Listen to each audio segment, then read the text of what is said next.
anak-anak. Bagaimana kabarnya hari ini? Baik ya? Oke, Assalamualaikum warahmatullahi wabarakatuh. Nah, pada kesempatan kali ini kita akan belajar pada tema 3, subtema 1, pembelajaran pertama. Nah, anak-anak, sebelum kita memulai pembelajaran hari ini, kita berdoa terlebih dahulu. Berdoa, mulai. Selesai. Nah, anak-anak, apakah kamu selalu makan makanan sehat seperti yang kamu lihat pada gambar contoh makanan sehat? Nah, ada di gambar di samping ya, makanan sehat. Kemudian, contoh makanan sehat antara lain makanan pokok, buah-buahan, sayuran, telur, ikan, dan daging. Kemudian, kriteria makanan sehat kriteria makanan sehat itu yang bagaimana? Makanan yang memenuhi gizi seimbang, 4 sehat, 5 sempurna. Yaitu yang pertama, vitamin, mineral, protein, karbohidrat, kalsium, fosfor, dan lemak. Nah, sekarang makanan sehat itu baik untuk tubuh kita. Tubuh manusia mengolah makanan menjadi nutrisi yang bermanfaat bagi kesehatan dan pertumbuhan tubuh. Untuk lebih jelasnya, mari kita simak percakapan antara Edo, Dayu, dan Siti berikut ini. Beri percakapan antara Edo, Siti, dan Dayu. Kita lihat ya. Wah, sedapnya sarapanku hari ini. Sarapan apa kamu pagi ini, Dayu? Kalau aku seperti biasa, nasi, sayur, dan telur mata sapi sudah cukup. Ibuku membuat bubur ayam istimewa Edo. Aduh, semuanya terdengar enak untukku. Sekalipun hanya nasi, sayur, dan telur mata sapi. Apalagi kalau bubur ayam istimewa. Bersyukurlah kita dikaruniai sistem pencernaan. Teman-teman, dengan begitu makanan yang kita makan dapat membawa manfaat untuk tubuh kita. Betul juga ya. Apa sebenarnya manfaat sistem pencernaan itu, Siti?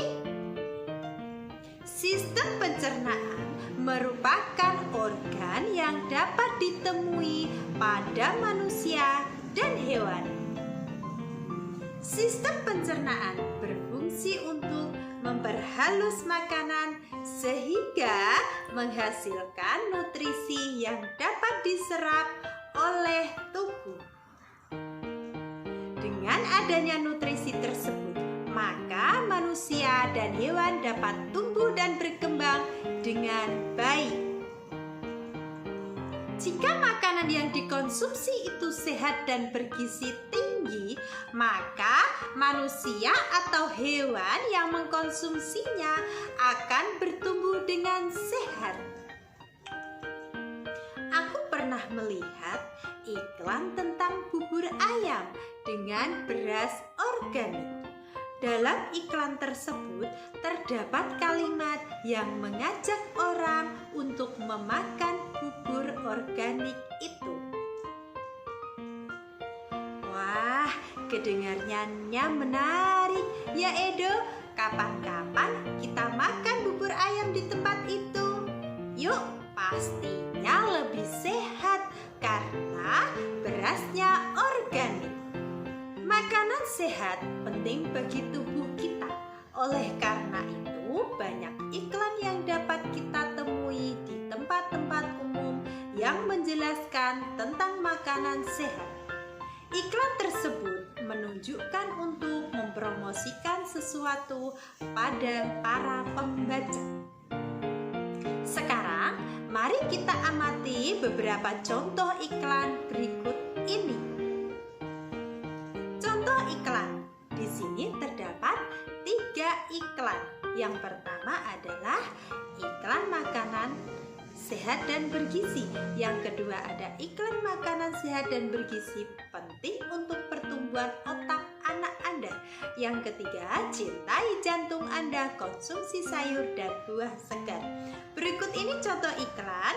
Kalimat iklan umumnya adalah kalimatnya menarik, mengajak pembacanya untuk mengikuti apa yang ditulis atau disarankan oleh pembuat iklan. Di sini dalam gambar atau ketiga gambar di situ aku menemukan dari nomor pertama atau gambar pertama, yaitu menemukan gambar irisan buah. Tulisan yang kulihat adalah makanan sehat dan bergizi, solusi untuk hidup sehat dan awet muda. Gambar kedua yaitu gambar seorang anak menyantap buah semangka. Tulisan yang kulihat, makanan sehat dan bergizi penting untuk pertumbuhan otak anak Anda. Gambar yang ketiga yaitu gambar sayur dan buah-buahan. Cintailah jantung Anda, konsumsi sayur dan buah segar. Manfaat prima dengan rasa yang dahsyat. Sekarang, kalimat-kalimat yang tertera tadi terdapat kata kunci atau berdasarkan pada kalimat iklan tersebut, kita mengetahui bahwa setiap kalimat iklan terdapat kata kunci. Kata kunci adalah sebuah kata atau konsep dengan keistimewaan yang berarti kata apapun yang digunakan sebagai kunci dan kode atau digunakan untuk menghubungkan ke kata lain. Ciri-ciri sebuah kata kunci adalah yang pertama, terdiri dari satu kata atau 2 kata membentuk frase. Ciri yang kedua yaitu mengandung kata yang unik yang terdapat dalam sebuah bacaan. Ciri yang ketiga adalah mewakili sebagian besar atau keseluruhan topik atau konsep atau informasi dari sebuah bacaan. Kata kunci yang aku temukan dalam iklan adalah pentingnya makanan sehat dan bergizi. Alasanku memilih kata tersebut sebagai kata kunci iklan adalah karena kata tersebut mewakili kunci utama dalam iklan. Sekarang, dalam menemukan kata kunci pada iklan-iklan makanan sehat, kita jadi tahu masyarakat kita sudah banyak yang peduli tentang pentingnya makanan sehat. Penyempurnaan makanan sehat adalah susu. Seperti kita ketahui, susu umumnya dihasilkan oleh sapi. Apa yang dimakan oleh sapi sehingga menghasilkan susu? Lalu bagaimana sapi mencerna makanan itu? Untuk lebih jelasnya, mari simak penjelasan berikut ini. Lambung sapi berbeda dengan lambung manusia. Di sini kita lihat sapi merupakan hewan ruminansia, adalah kelompok hewan mamalia yang bisa memamah 2 kali dan dikenal dengan hewan memamah biak. Contoh hewan ruminansia adalah sapi, kerbau, rusa, domba, kambing, dan kijang. Sistem pencernaan hewan ruminansia lebih kompleks dibandingkan sistem pencernaan hewan lainnya. Pada hewan ruminansia terdapat 4 bagian lambung dengan fungsi yang spesifik.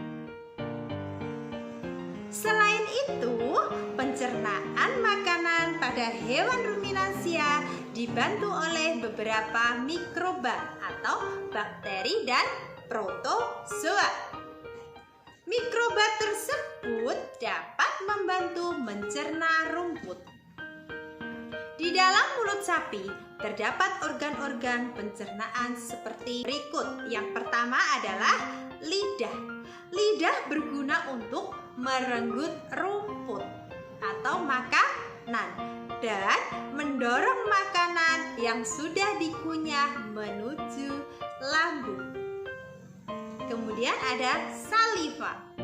Saliva merupakan cairan atau enzim khusus yang dihasilkan oleh kelenjar khusus pada sapi yang kemudian disalurkan ke dalam rongga mulut. Ini dinamakan dengan proses pencernaan kimiawi. Yang ketiga ada gigi. Gigi sapi tersusun dari gigi seri yang berguna untuk memotong makanan dan gigi geraham untuk mengunyah makanan. Kita lihat gambar sapi. Nah, sapi memiliki rumen, retikulum, omasum, dan abomasum. Rumen, tempat terjadinya pencernaan dengan bantuan mikroba atau bakteri. Di sini, makanan dicerna hingga menjadi bubur dengan gerakan mengaduk yang dilakukan oleh dinding rumen. Pada saat sapi beristirahat, makanan kembali ke mulut dan dikunyah kembali. Setelah dikunyah untuk yang kedua kalinya, makanan masuk ke retikulum atau yang dinamakan dengan perut jala. Kemudian di retikulum atau di dalam retikulum, makanan kembali mengalami proses fermentasi dengan bantuan bakteri anaerob dan protozoa. Di dalam bagian perut ini terjadi proses absorpsi dan penyaringan benda-benda asing yang masuk bersama makanan sehingga tidak masuk ke omasum atau yang dinamakan perut kita. Kemudian di dalam omasum, makanan dicerna dengan bantuan enzim pencernaan. Selanjutnya, makanan masuk ke dalam abomasum. Nah, perut bagian inilah yang sebenarnya disebut dengan lambung. Di sini, makanan dicerna dengan bantuan enzim pencernaan yang dinamakan dengan enzim pepsin yang dihasilkan oleh abomasum.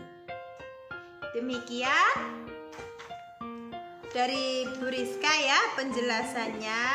Semoga kalian tetap jaga kesehatan, semangat belajar. Wassalamualaikum warahmatullahi wabarakatuh.